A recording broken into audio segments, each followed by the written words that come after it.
Mockery is a loud sound, but regret is deafeningly silent.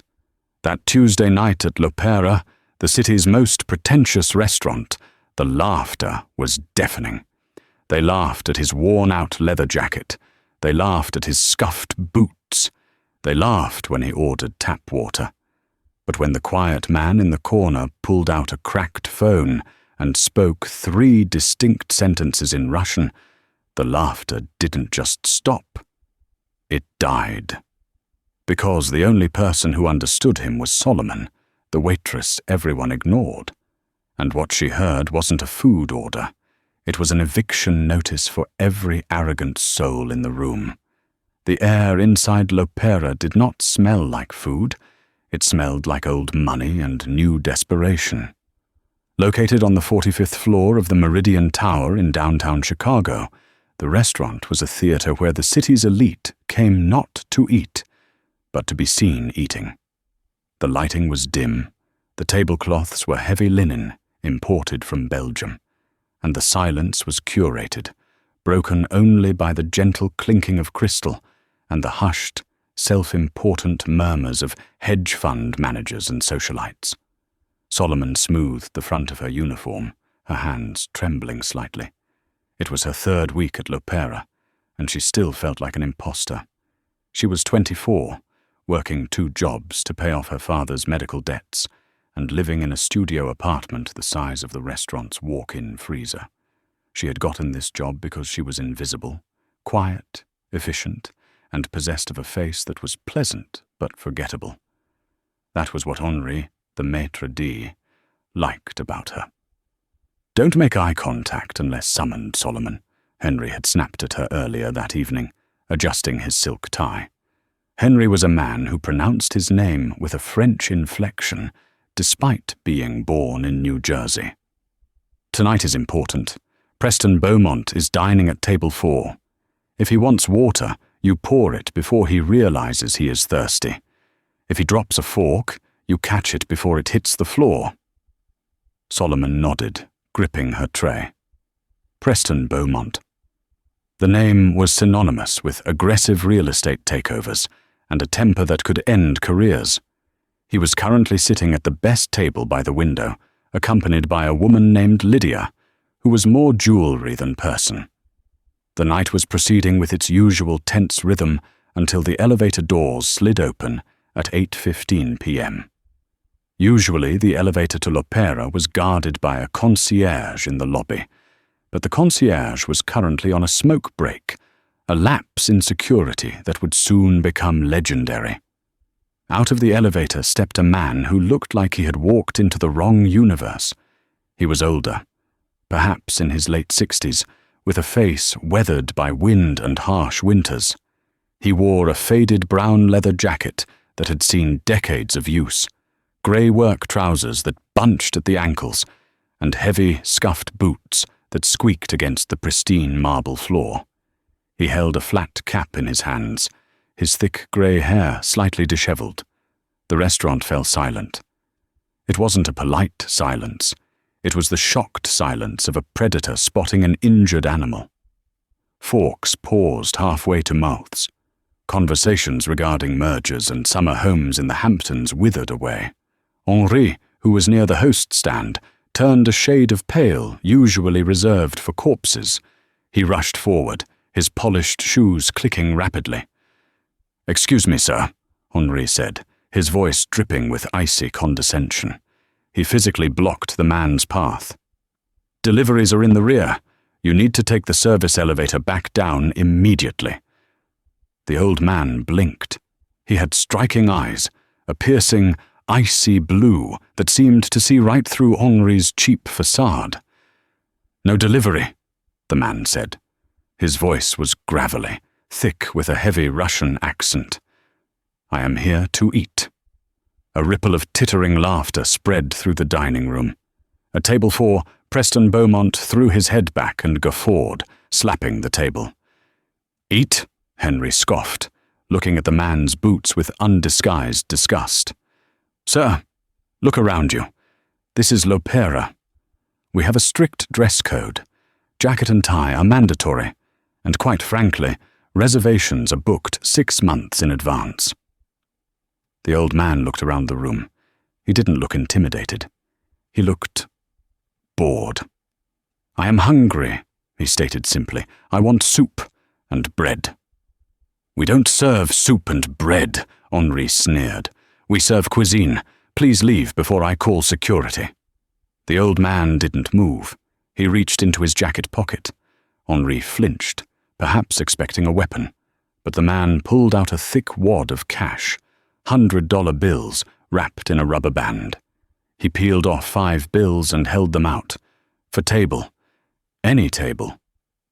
The sight of raw cash was vulgar in a place where transactions were handled by black titanium credit cards.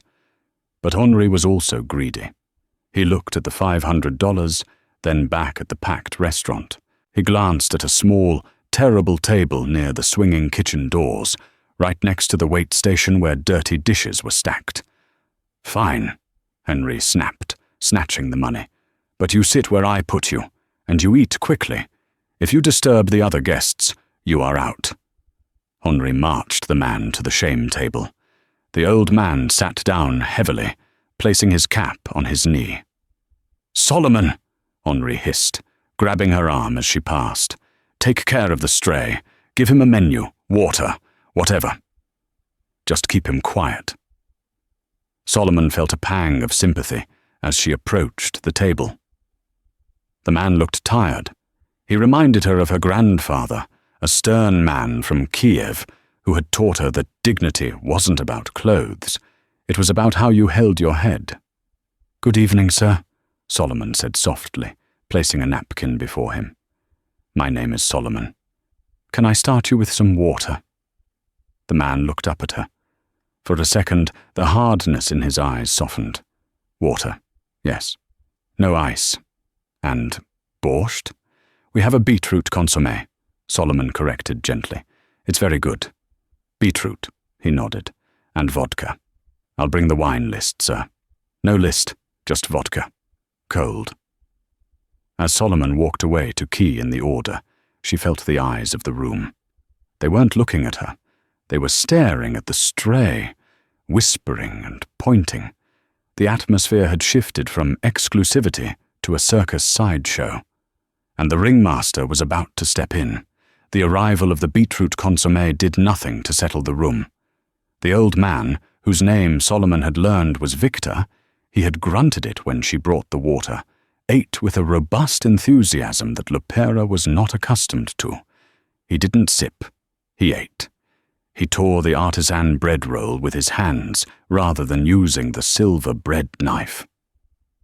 At table 4, Preston Beaumont had decided that the old man's presence was a personal insult. Preston was a man who believed the world was his mirror. If something ugly was in it, it had to be removed. "Henri!" Preston barked, snapping his fingers. Henri was at his side in seconds, bowing slightly. "Yes, Mr. Beaumont? Is the Wagyu not to your liking?" "The steak is fine," Preston said loudly, his voice carrying across the silent room. "The ambiance, however, is resembling a soup kitchen. Why is that vagrant still here? I can smell him from here. He smells like old cabbage and poverty." Lydia giggled, covering her mouth with a manicured hand. "It's true, Henri. It's really ruining my appetite. I feel like I need a tetanus shot just looking at him." Henri looked nervous. He had taken the $500, but keeping Preston Beaumont happy was worth millions in reputation. "I apologize, Mr. Beaumont. He paid cash. I tried to seat him out of sight." "Not good enough," Preston said, taking a sip of his Cabernet. "He's making noise. He's slurping. It's disgusting. Get him out, or I'm not paying for this bottle. In fact, I might just have a word with the owner of the building. I know the board of directors, you know." Henri paled. The threat was real. Lupera leased the space from Omnicorp, a massive conglomerate. If Preston complained to the board, Henri could lose his job. "I will handle it immediately, sir," Henri said, straightening his spine. Solomon was refilling Victor's water glass when Henri marched over. The manager didn't even lower his voice this time. "Sir, you need to leave," Henri announced. "Now!" Victor paused, a piece of bread halfway to his mouth. He looked at Henri, then past him to Preston Beaumont, who was smirking and raising his glass in a mock toast. "I am not finished," Victor said calmly. "I paid." "I will refund your money," Henri said, reaching for his wallet. "But you are disturbing the clientele. Your hygiene is an issue." It was a lie. Victor smelled of rain and tobacco, nothing more. But the cruelty of the accusation made Solomon's stomach turn.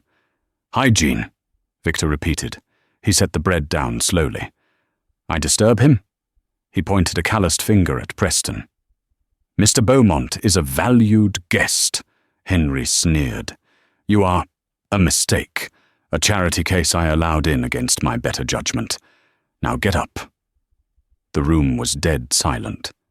Everyone was watching the humiliation of the old man as entertainment. Some were even recording it on their phones, hoping for a viral moment of "restaurant kicks out bum." Victor didn't get up. Instead, he leaned back in his chair. The wood creaked under his weight. "I disturb the valuable guest," Victor said, a low rumble in his chest. "Because of my jacket? My boots?" "Because you don't belong here," Preston shouted from across the room, unable to help himself. "Go back to the shelter, Pops. This is a place for people who matter." Laughter rippled through the room again. It was cruel, sharp, and unified. They were a pack, and Victor was the prey. Victor looked at Preston for a long, uncomfortable moment. He didn't look angry anymore. He looked disappointed, like a teacher watching a student fail a very simple test. "People who matter," Victor repeated softly. He reached into the inner pocket of his leather jacket. Henri took a step back, signaling the security guard near the door.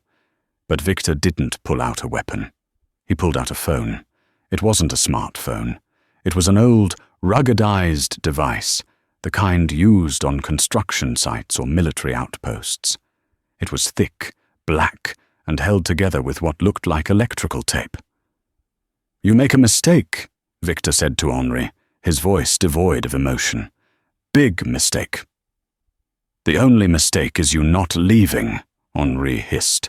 "Security." The security guard, a burly man named Mike, started walking toward the table. Victor ignored him. He flipped the phone open and dialed a number from memory. He didn't put it to his ear immediately. He waited. "Get him out," Preston yelled. "Drag him out." The line connected. Victor held the phone to his ear. The room was silent enough that Solomon could hear the faint click of the connection. Victor began to speak. He didn't speak English. He switched to Russian, rapid, sharp, and authoritative. The tone was completely different from the broken English he had used with Henri. It was the voice of a man who was used to giving orders that were obeyed instantly, without question. The guests exchanged confused glances. They didn't understand the words, so they found it funny. A crazy old man babbling in a foreign tongue. Preston laughed louder. "Oh, great! He's putting a curse on us. Watch out, Henry. The KGB is coming." Laughter exploded again. But Solomon didn't laugh. Solomon froze. Her hand, holding the water pitcher, went white at the knuckles. She had grown up in a household where her grandmother spoke only Russian. She knew the language. She understood every single syllable that was leaving Victor's mouth. And what she heard made the blood drain from her face faster than if she'd seen a ghost. Victor wasn't cursing. He wasn't babbling. He was giving coordinates. The crash of crystal shattering against marble broke the spell. Solomon had dropped the water pitcher. Ice cubes skittered across the polished floor like panicked diamonds, and water soaked into the expensive rug. But Solomon didn't notice. She was staring at Victor, her mouth slightly open, her breath catching in her throat as if she had just inhaled smoke. The guests jumped. Henri spun around, his face twisting into a mask of pure fury. "Solomon!" Henri shrieked, his voice cracking. "What is wrong with you? Look at this mess! You are clumsy, incompetent. Stop!" Solomon whispered. It wasn't a plea. It was a warning. She looked from Victor to Henri, her eyes wide with a frantic urgency. "Henri, stop talking. Please! Make them stop laughing." "Make them stop?" Henri laughed incredulously, gesturing to Preston and Lydia, who were now convulsing with mirth at the spilled water. "You are fired, Solomon. Get your things and get out. And take this vagrant with you." Victor was still on the phone. He hadn't flinched when the pitcher broke. He was staring directly at Preston Beaumont while he spoke into the receiver. To the rest of the room, Victor's words were guttural sounds, a foreign noise that signaled his otherness. "Ja meste, da, restaurant l'Opera, kupite zdanie, da, сейчас." But to Solomon, the words were clear, terrifyingly precise instructions. "I am on site. Yes. Restaurant l'Opera. By the building. Yes, right now." Solomon scrambled over the wet floor, ignoring the water soaking into her tights. She grabbed Henri's arm, her fingers digging into his expensive suit jacket. "Henri, listen to me," she hissed, her voice trembling. "He's not cursing us. He's not ordering a taxi." "Get off me!" Henri tried to shake her off, looking at her with revulsion. "Security! Mike, get them both out!" "He's buying the building!" Solomon screamed. The scream was loud enough to cut through the laughter. The room went quiet again, but it was a confused, amused quiet. Preston Beaumont wiped a tear of laughter from his eye. "What did she say?" "He's buying the building?" "With what?" "The lint in his pocket?" "He said to execute the clause," Solomon said rapidly, turning to face the room, her voice shaking but gaining volume. She looked directly at Preston. "He just told someone named Nikolai to trigger the acquisition clause for the Meridian Tower. He said—" Solomon swallowed hard, her mind racing to translate the complex business Russian she had just heard. "He said he doesn't like the tenants.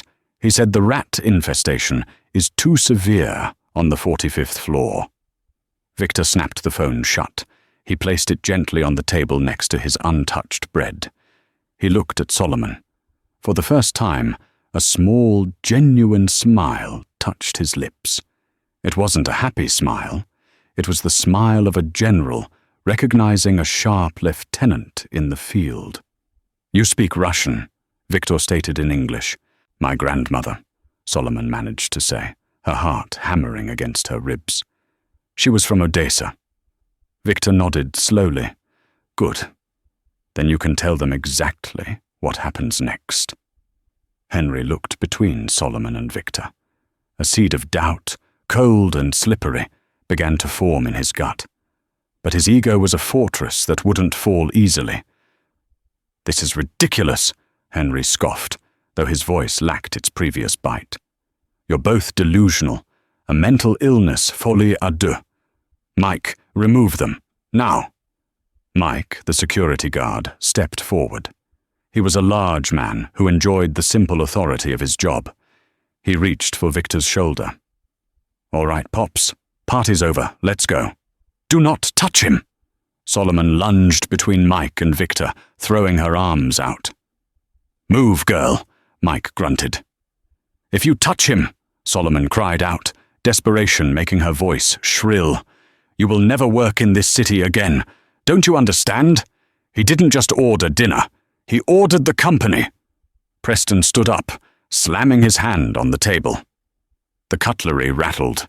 "Enough of this theatre. Henri, if this man isn't out in 30 seconds, I am calling the police. He's threatening us, he's creating a disturbance, and now his little girlfriend is shouting nonsense. It's pathetic." Victor remained seated.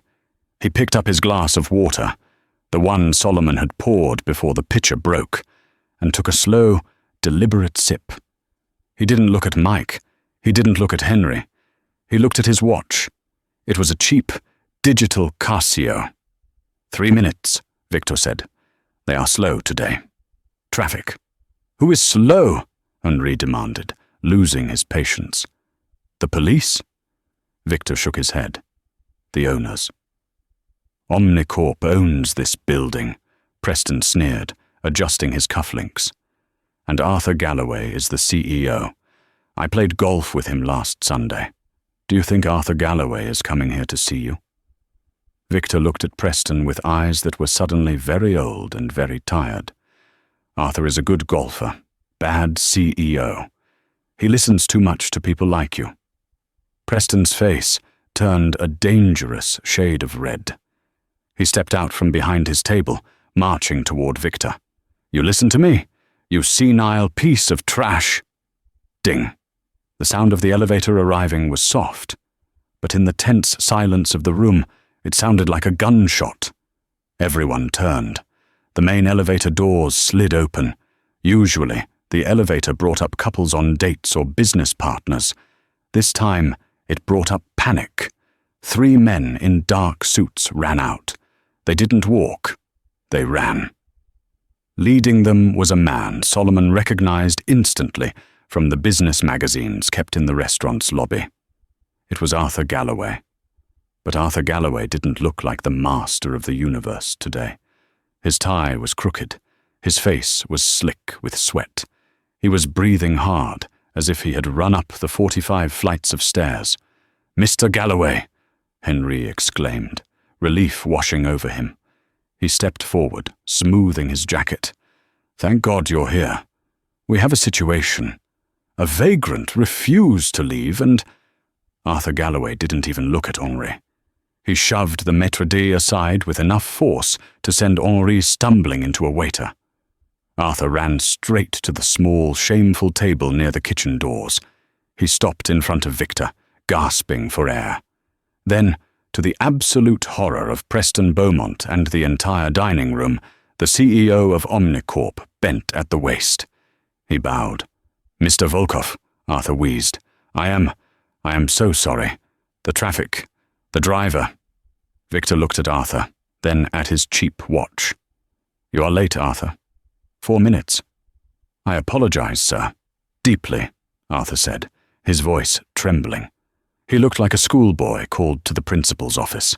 Victor pointed a finger at the untouched bowl of beetroot consommé. "Soup is cold. I will have the chef make a fresh batch immediately," Arthur stammered. "No," Victor said softly. He stood up. As he rose, the leather jacket didn't look worn anymore. It looked like battle armor. The scuffed boots didn't look dirty. They looked grounded. He seemed to grow 3 inches, his presence filling the room until there was no air left for anyone else. "No soup," Victor repeated. "I lose my appetite." He turned his gaze to Henri, then to Preston. "Arthur," Victor said, his voice flat. "Who owns this building?" Arthur Galloway straightened up, wiping sweat from his forehead with a handkerchief. He looked nervous, his eyes darting around the room. "Technically, Omnicorp holds the deed, sir. But, as you know—" Arthur swallowed. "As of 10 minutes ago, the majority holding company, Volkov Industries, initiated a full asset seizure." "So I own it," Victor clarified. "Yes, sir. You own the Meridian Tower. You own the restaurant lease. You own the tables. You own the chairs." Victor nodded. He turned to Preston Beaumont. Preston was frozen, his mouth opening and closing like a fish on a dock. The arrogance had evaporated, replaced by a dawn of horrifying realization. "And who is this?" Victor asked, pointing at Preston. Arthur squinted. "That is Preston Beaumont. He runs Beaumont Real Estate." "He says I smell like cabbage," Victor said impassively. "He says I do not belong." Arthur turned pale. He looked at Preston with a mixture of pity and terror. He said that?" "Yes," Victor said. "He also said he knows you. Golf." I know him," Arthur stammered, distancing himself physically from Preston. "Acquaintance only, sir. Strictly business." Victor hummed. "Bad business?" He looked around the restaurant. The silence was absolute. No one was laughing now. The silence was heavy, suffocating, and thick with dread. "Solomon," Victor said. Solomon jumped. She had been standing near the wall, trying to disappear. "Yes, sir." "Translate for me again," Victor said. "My English. Sometimes not strong enough for specifics." He turned to face the entire room. He spoke in Russian, his voice booming off the walls. Solomon stepped forward. Her legs were shaking, but her voice was clear. She looked at Henry, who was trembling against the host stand. She looked at Preston, who was gripping the back of his chair. "He says," Solomon began, translating as Victor spoke, "he says that he came here because he remembered this view. He came here 30 years ago, when he was a welder working on the steel frame of this building. He ate a sandwich on a beam, right where table 4 is." Victor spoke again, gesturing to the floor. "He says," Solomon continued, tears pricking her eyes, "he says he built the floor you are standing on. He froze his hands in the winter wind to bolt the steel so you could sit here and drink your wine." Victor turned to Preston and pointed a finger like a weapon. He spoke a final, sharp sentence. Solomon gasped. She looked at Preston. "Translate," Victor commanded. "He says," Solomon whispered, "he says you are right. This place is for people who matter. And as of this moment, none of you matter." The words hung in the air, toxic and heavy. Preston Beaumont tried to rally. He was a man who had built his life on bluster and bullying, and old habits died hard. He forced a laugh, though it sounded like a bark of pain. "This is absurd," Preston sputtered, stepping forward. "So you bought the building?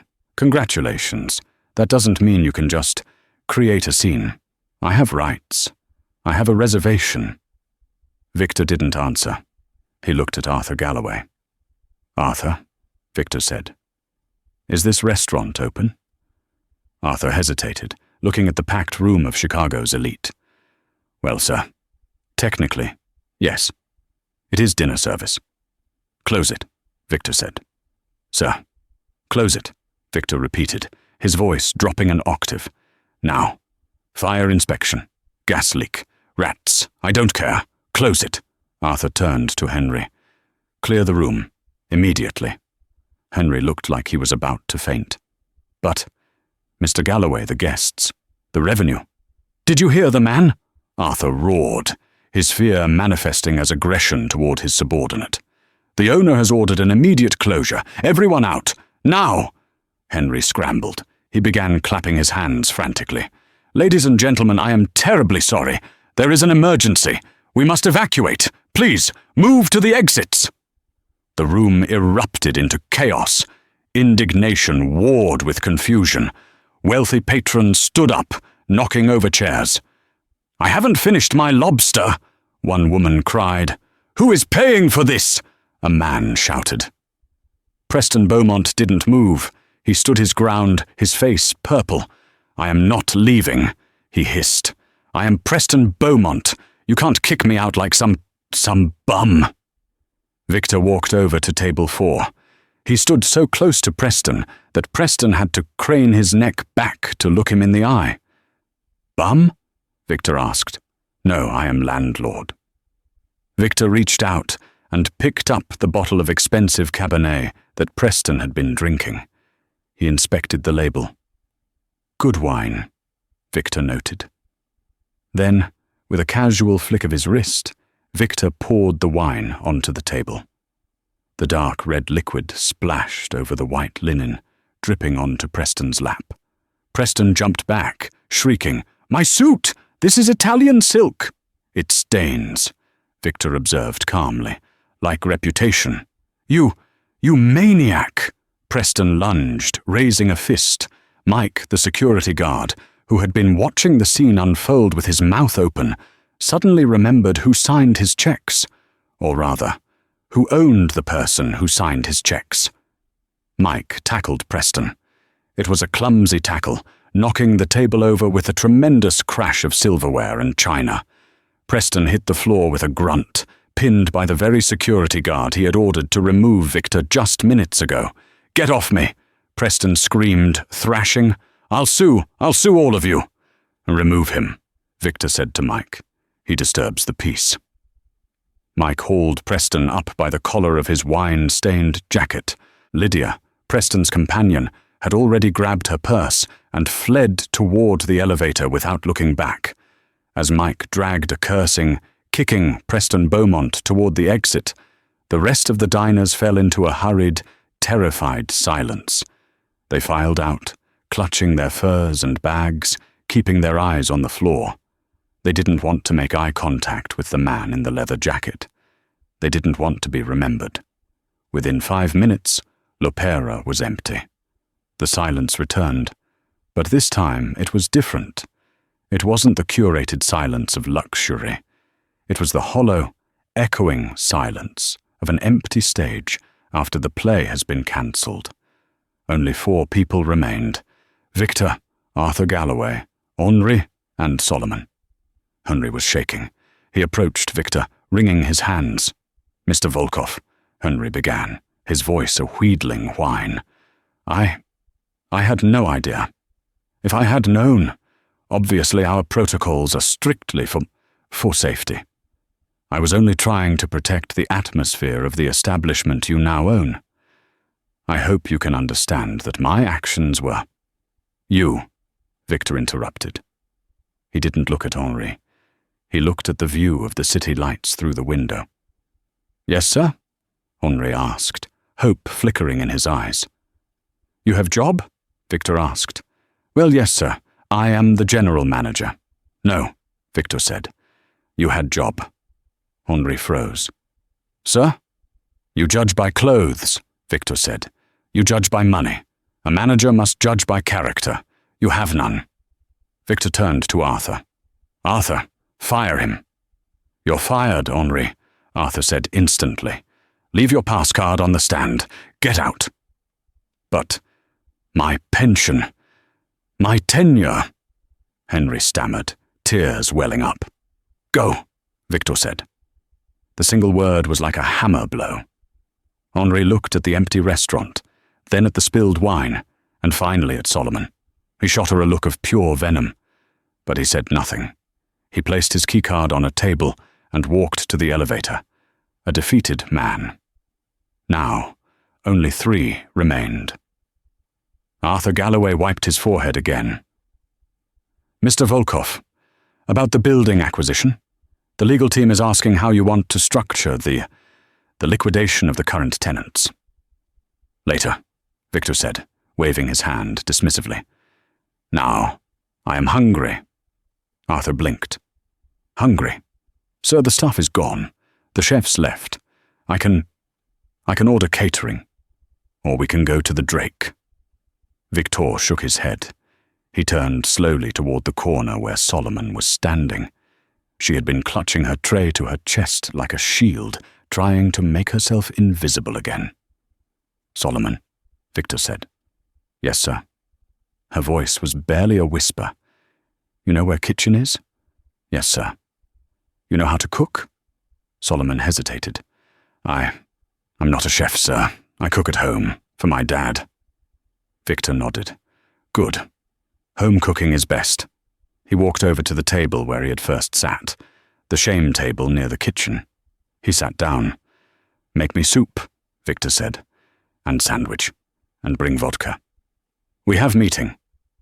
Solomon looked at Arthur, who looked completely bewildered. "Meeting?" Solomon asked. "With who?" Victor pointed at the empty chair opposite him. "With you," Victor said. "We need to discuss new management." The kitchen of L'Opera was a cathedral of stainless steel. Usually, at this hour, it was a war zone of shouting chefs, clattering pans, and the hiss of searing meat. Now it was silent, save for the hum of the massive walk-in refrigerators and the rhythmic chopping of a knife against a cutting board. Solomon stood at the prep station, her hands moving with a muscle memory that had nothing to do with high-end dining and everything to do with survival. She wasn't making foam or jelly. She was chopping onions, celery, and carrots.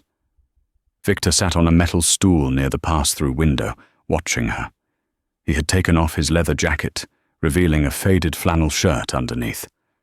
He looked less like a billionaire tycoon and more like the grandfather he reminded her of. "You cut onion fast," Victor observed, his voice echoing slightly in the empty kitchen. "I worked in a diner before this," Solomon said, scraping the vegetables into a pot where butter was already sizzling. "Short order cook.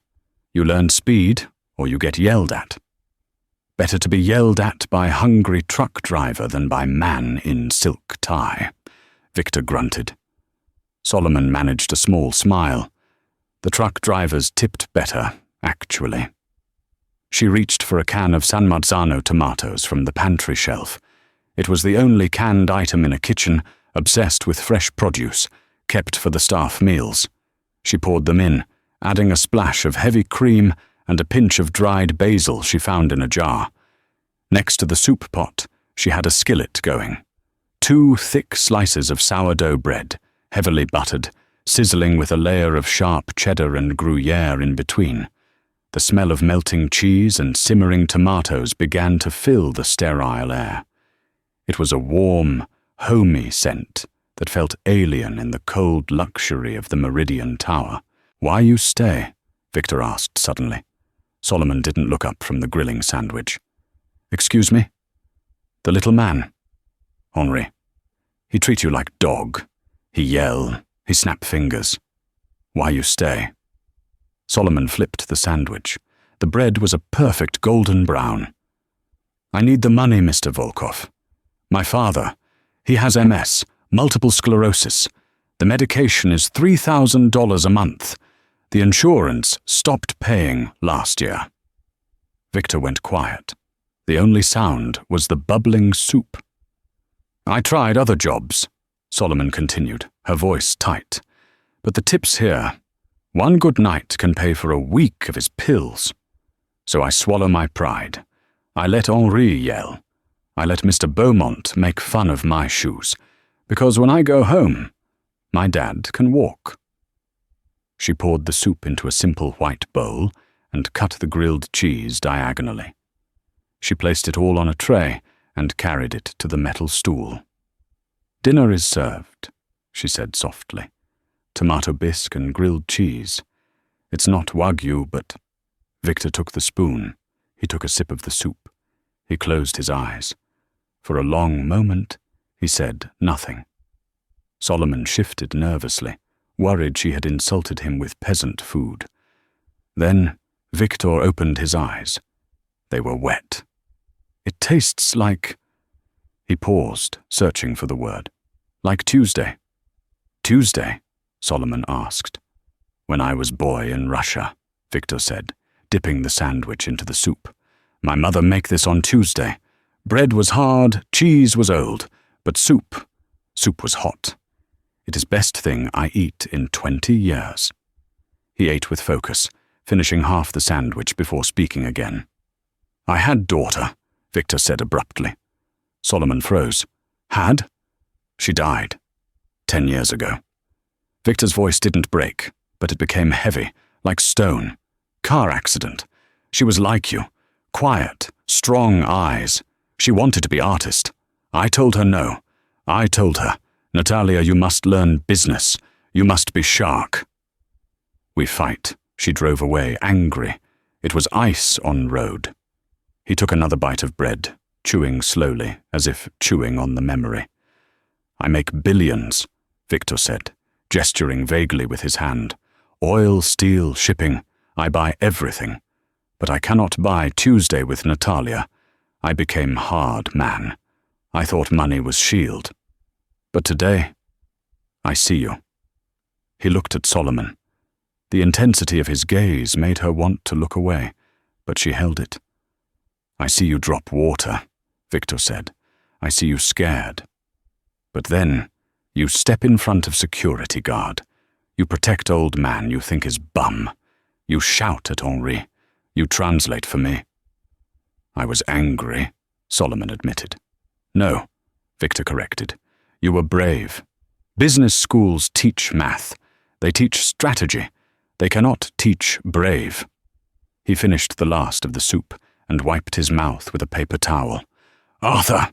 Victor bellowed suddenly, his voice booming toward the swinging doors. Arthur Galloway pushed through the doors instantly, holding a tablet and looking terrified. He had clearly been waiting just outside, pacing. Yes, Mr. Volkov? Is everything all right? Is the food satisfactory? Food is perfect, Victor said. Sit down, Arthur. Arthur looked at the prep table, covered in vegetable peelings, and then at his expensive suit. He hesitated, then sat on a milk crate. We have business, Victor said. Solomon, how much debt you have? Total. Doctors, rent, credit cards. Solomon blinked. I don't know the exact number. It's a lot. Maybe 40,000, with the hospital bills. Victor looked at Arthur. Arthur, write check. Sir? Arthur looked confused. Write check. $50,000. Bonus. Bonus for what? Arthur asked, looking at Solomon. She is waitstaff, sir. The union rules. Sign-on bonus, Victor interrupted. Sign on for what position? Victor stood up. He walked over to Solomon and placed a heavy hand on her shoulder. General Manager of L'Opera, Victor declared. The silence that followed was heavier than the silence in the dining room had been. Arthur Galloway laughed. It was a nervous, reflex laugh. Good one, sir. Very funny. But seriously, I have a list of candidates from New York and London who can replace Henri. Top tier. Michelin experience. I am serious, Victor said. Solomon is manager. Mr. Volkov, Solomon stammered, stepping back. I can't. I'm a waitress. I don't know how to run a restaurant. I don't know about inventory, payroll, labor laws. You know how to cook, Victor listed. You know how to clean. You know staff hates Henri. You know customers are arrogant. You know Russian. But I have no experience. Experience is doing same mistake for 10 years and calling it career, Victor spat. Henri had experience. Look where he is. Street. He turned to Arthur. Give her the contract. Arthur looked like he was swallowing a lemon. Mr. Volkov, with all due respect, the board will have an aneurysm. This is a flagship location. The revenue targets are $5 million a quarter. If we put a 24-year-old waitress in charge, the investors will panic. The stock will dip. Let it dip, Victor said. I buy more. But, Arthur, Victor's voice went dangerously low. Do you want to be Henri? Arthur snapped his mouth shut. He tapped furiously on his tablet. I am preparing the offer letter now. Interim general manager. Probationary period of 3 months. Permanent, Victor corrected. Double Henri's salary. Arthur's eyes bulged, but he nodded. Permanent. Done. Solomon felt dizzy. The kitchen lights seemed too bright. Mr. Volkov, please. I appreciate it, truly. But I can't accept this. It's too much. I'll fail. And then you'll lose money. Victor turned to her. He reached into his pocket and pulled out the old flip phone again. He placed it in her hand. It was warm and heavy. You think I give you charity? Victor asked sternly. No, I give you job. Hard job. He pointed to the swinging doors leading to the dining room. Out there is jungle, Victor said. People like Preston Beaumont. People like Arthur. They eat weak people. They think because you serve food, you are food. He leaned in close. You remind me of Natalia. She died because she'd drive away from fight. I want you to stay and fight. You take money for father. You take job. And you clean this place. Not floor. You clean the soul of this place. Solomon looked at the phone in her hand, then at the check Arthur was writing. $50,000. It was her father's life. It was freedom from the crushing weight of debt that woke her up at 3 a.m. every night. She looked at Victor's icy blue eyes and saw the challenge in them. He wasn't offering her a gift. He was offering her a sword. "Okay," Solomon whispered, then louder. "Okay, I'll do it." "Good," Victor said. "Now, first test." Arthur cleared his throat. "Actually, sir, that might be a problem. I just received an email from legal." "Problem?" Victor raised an eyebrow. "Preston Beaumont," Arthur said, grimacing. "He's already on the phone with his lawyers. He claims his ejection was unlawful. Furthermore, he holds a founding member contract with Lopera. Apparently, 20 years ago, he bought a lifetime membership that guarantees him Table 4, priority booking, and immunity from expulsion unless he commits a felony." Arthur looked at Solomon. "He says he is coming back tomorrow night. He's bringing his lawyers. And he says if he is denied entry, he will sue for discrimination and breach of contract. He wants a public apology from the owner." Victor crossed his arms. He looked at Solomon. "You hear this?" Victor asked. "Yes," Solomon said. Her heart was racing. Preston Beaumont was coming back. "I am owner," Victor said. "I can ban him. I can burn building down if I want. But," he paused, "I am busy, man. I have steel mills in Siberia to check. I fly out tonight." Solomon's eyes widened. "You're leaving?" "I buy building. I hire manager. My work is done," Victor said. "Now is your work." He gestured to the dining room. "Preston comes tomorrow. He brings lawyers. He brings ego. He wants Table 4. Victor grinned, a wolfish expression that showed all his teeth. "You are general manager, Solomon. Solve it." "How?" Solomon asked, panic rising. "If he has a contract." "He has contract for Lopera," Victor said enigmatically. "He has contract for Table 4. Victor walked toward the back exit, the heavy steel door that led to the alley where he had likely entered. He paused with his hand on the push bar. "Read contract carefully, Solomon.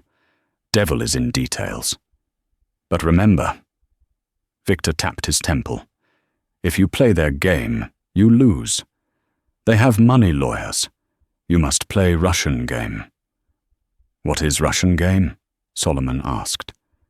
Victor pushed the door open, letting the cold Chicago wind swirl into the warm kitchen. "Russian game is simple," Victor said over his shoulder. "If you cannot break wall, you move wall." And with that, he disappeared into the night. Solomon was left standing in the silent kitchen with the CEO of Omnicorp. Arthur looked at her, then at the cooling pot of tomato soup. He slid the check for $50,000 across the stainless steel prep table. "Well," Arthur said, adjusting his tie, his voice dripping with skepticism. "Congratulations, Ms. Manager. You have less than 24 hours before Preston Beaumont returns to destroy you. If I were you, I'd take the money and run." Solomon looked at the check. Then she looked at the door where Henri used to stand and yell at her. She thought about Preston pouring wine on the table. She thought about her father's wheelchair. She picked up the check, but she didn't put it in her pocket. She slapped it down on the counter. "I'm not running," Solomon said. Her voice surprised her. It was steady.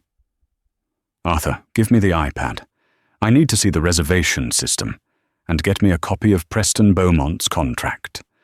Tonight." Arthur blinked, surprised by the sudden shift in her tone. "It's late. Legal is closed." "I don't care," Solomon said, walking past him toward the office that was now hers. "Wake them up." "And Arthur?" "Yes?" "Grab an apron," Solomon said, kicking the door to the office open. We have a lot of cleaning to do before tomorrow." The following evening, the elevator to the 45th floor did not chime softly. It arrived with a sense of impending doom.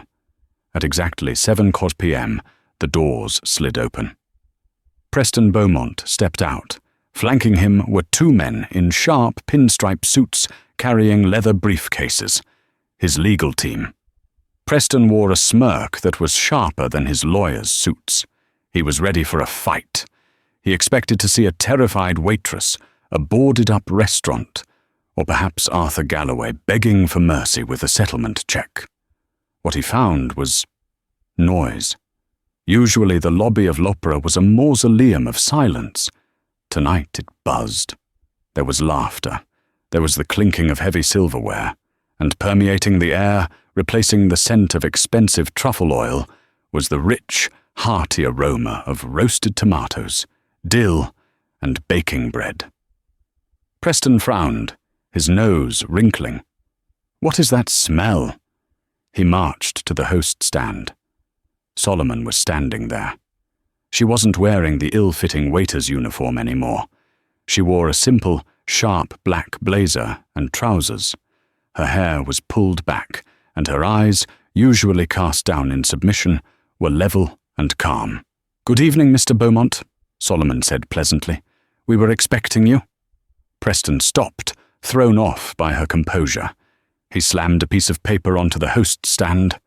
"Cut the act, honey," Preston sneered. "This is a court order, and this," he pointed to the lawyer on his right, "is the contract. Clause 14, Section B. I have a lifetime right to table 4.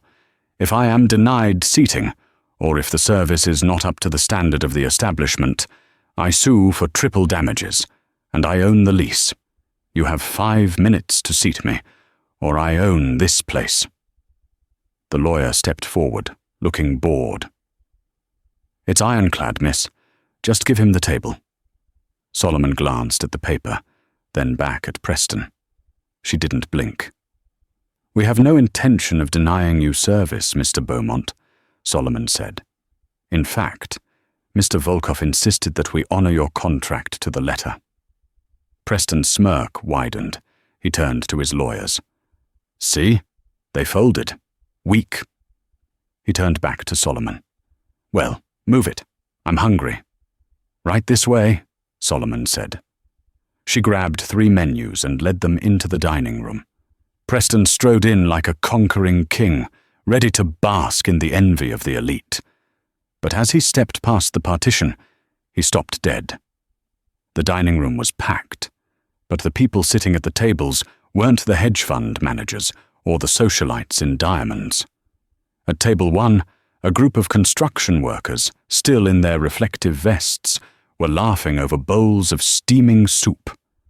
At table 2, a family of 5 was sharing a massive loaf of bread, the children swinging their legs happily. At table 3, 2 nurses in scrubs looked exhausted but happy, eating sandwiches with their hands. The white linen tablecloths were gone, replaced by butcher paper. The crystal wine glasses were replaced by sturdy tumblers. "What? What is this?"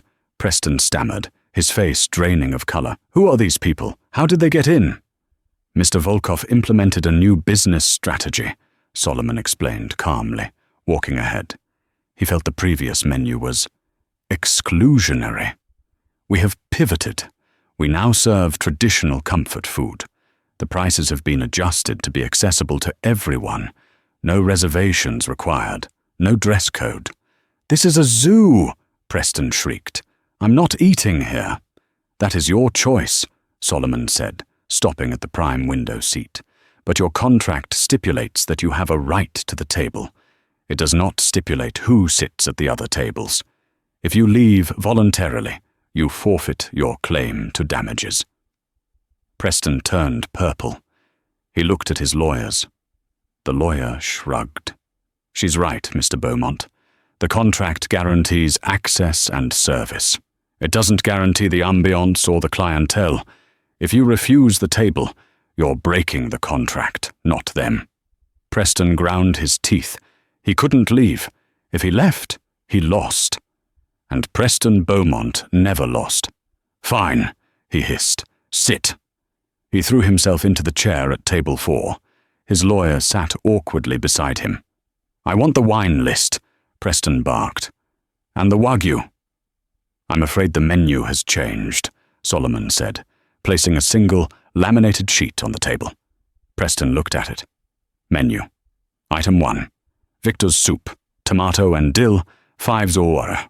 Item 2. The worker's sandwich, cheese and sourdough, 4 zeros. Drink, cold vodka or tap water. "Free. Is this a joke?" Preston whispered, his voice trembling with rage. "Where is the lobster? Where is the caviar?" "We are sold out of those items." "Permanently," Solomon said. "However, the soup is fresh. I made it myself." "I am not eating slop," Preston yelled, slamming his hand on the table. The noise drew the attention of the room. The construction workers at table 1 stopped talking. One of them, a massive man with forearms like tree trunks, turned around. "Hey," the worker called out. "Pipe down, buddy. We're trying to eat." Preston gaped. "Do you know who I am?" "Yeah," the worker grinned. "You're the guy making too much noise. Eat your soup or get out." Laughter rippled through the room. It wasn't the cruel, snippy laughter of the elite. It was hearty, genuine laughter. Preston looked around. He was trapped. He was sitting in the most expensive real estate in Chicago, surrounded by people he considered beneath him, being offered a $5 soup by a woman he had tried to get fired. Solomon leaned in, her voice low. "Mr. Volkov told me to tell you something." Preston looked up at her, hate burning in his eyes. "What?" He said, "If you cannot break the wall, you move the wall." Solomon smiled. "You wanted to be the most important person in the room, Mr. Beaumont. But in this room, you are just the entertainment." Preston looked at the construction workers, the nurses, the families. They weren't impressed by his suit. They didn't care about his money. To them, he was just a rude man in a loud tie. For the first time in his life, Preston Beaumont realized that his money had no power here. The currency had changed, and he was broke. He stood up so fast his chair toppled over. "I'm leaving," he choked out. "Does that mean you are terminating your contract?" Solomon asked, pulling a small notepad from her pocket. "To hell with the contract," Preston screamed. "I am not sitting in a soup kitchen." He stormed out, shoving past his confused lawyers. The dining room erupted into applause. The construction worker whistled. Solomon watched him go. She didn't feel malicious glee.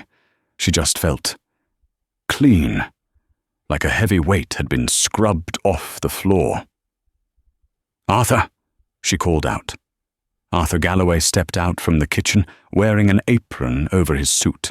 He had been peeling potatoes. He looked strangely relaxed. "Yes, boss?" Arthur asked. "Table 4 is free," Solomon said. "Give it to the nurses, and comp their meal." 2 weeks later, a package arrived for Solomon.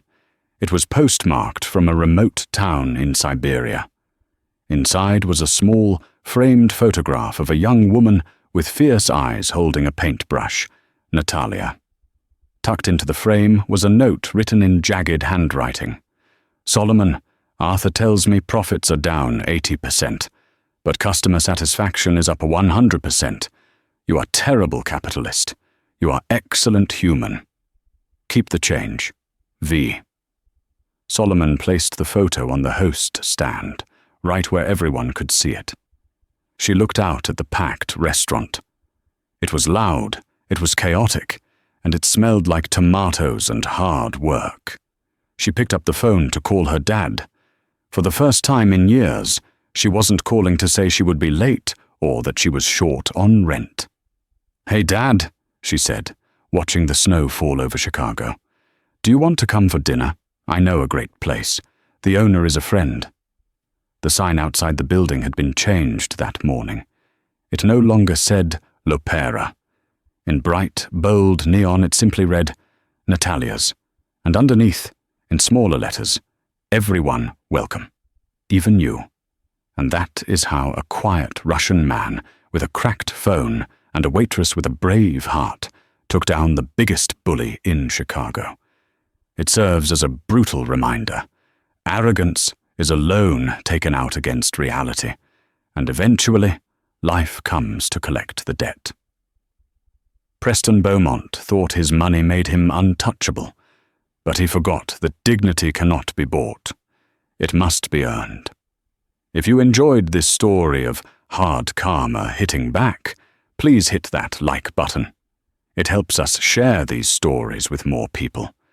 Subscribe and turn on the notification bell so you never miss a twist. And tell me in the comments, if you were Solomon, would you have given Preston the table or would you have kicked him out? Let's talk about it. Thanks for watching, and see you in the next story.